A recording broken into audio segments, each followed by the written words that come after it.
Hey guys, it's Craig at Area 419, here to talk to you about some quick tips, tricks, and usage of our Headspace and Ogive measurement gauge kit. Starting from the beginning, here's how we set it up.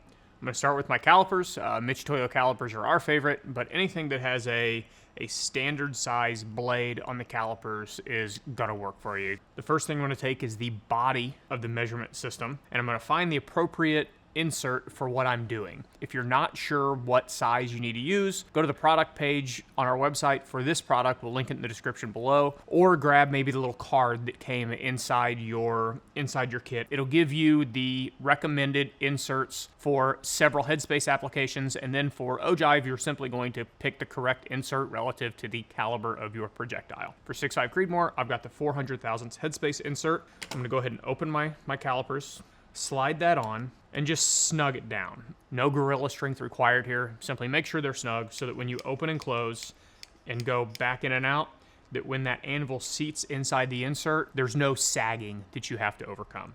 So now that this is all set up, I'm going to zero my calipers, and I'm ready to measure. I'm gonna take this recently fired piece of 6.5 Creedmoor brass, insert it with the shoulder going into your insert, the anvil square, and now with light pressure on my thumb, I'm gonna twist that piece of brass just a bit and find what my measurement is for this piece of brass. And I'm getting 1.534 on that shoulder. Please note that when you're using calipers, there is a digit all the way on the end. Right now it's a 0. Don't pay any attention to that digit. That is outside the measurement consistency that you will find with calipers. Calipers are typically good to about the thousandth, but that can vary based on how much pressure you're putting on with your thumb. Calipers are great for most things, but they are not micrometers. This is not a handheld CMM. Please be understanding of what the limitations of calipers are. I've now got my measurement for this piece of brass, 1.534. Grab another piece of brass just to get a similar measurement, 1.535.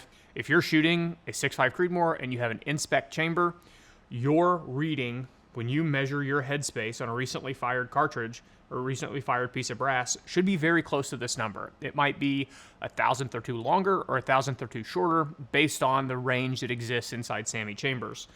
But that is how we measure.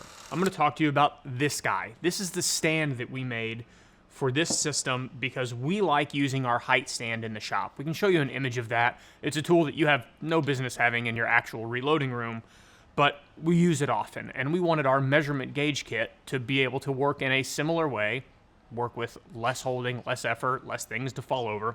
So we made this guy. If you're going to use it, here's how we take this, move things around to best work with this. So the first things I'm going to do is I'm going to loosen these two thumb screws. I'm going to remove the body and the anvil from the caliper. I'm then going to, and this is the really important part of using this kit, I'm going to decide what part of the system is going to sit in here and magnet in, and I'm going to remove the thumb screw and replace it with one of the included grub screws or Allen screws or set screws.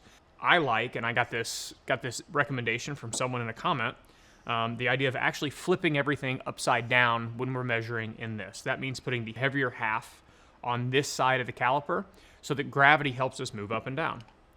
So I will take the anvil, which will seat down into the base, remove that thumb screw, and replace it with one of the included with your kit. They'll typically be included with the little base here, and screw it in.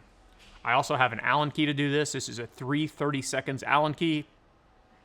Everything's good. It's still zeroed out from last time, which is nice. Set it in there.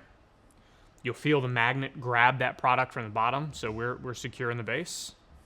I'm ready to measure. So I can take my case, just like we did before,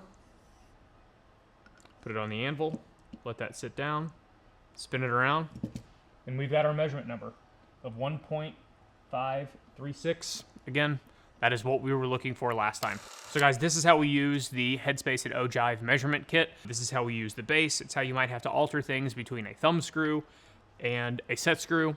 But whether you keep the heavy part on top, heavy part on bottom, which way you like to orient it in your calipers when you set it up for hand use, as long as you have everything seated together, it's tight, and you zero out your calipers when everything is kind of compressed or in this configuration, you're gonna get accurate, repeatable measurements that you can share with your friends. You can know they're gonna be the same every time. So guys, if you have any questions, drop them in the comments. Send us an email, info@area419.com, and happy reloading.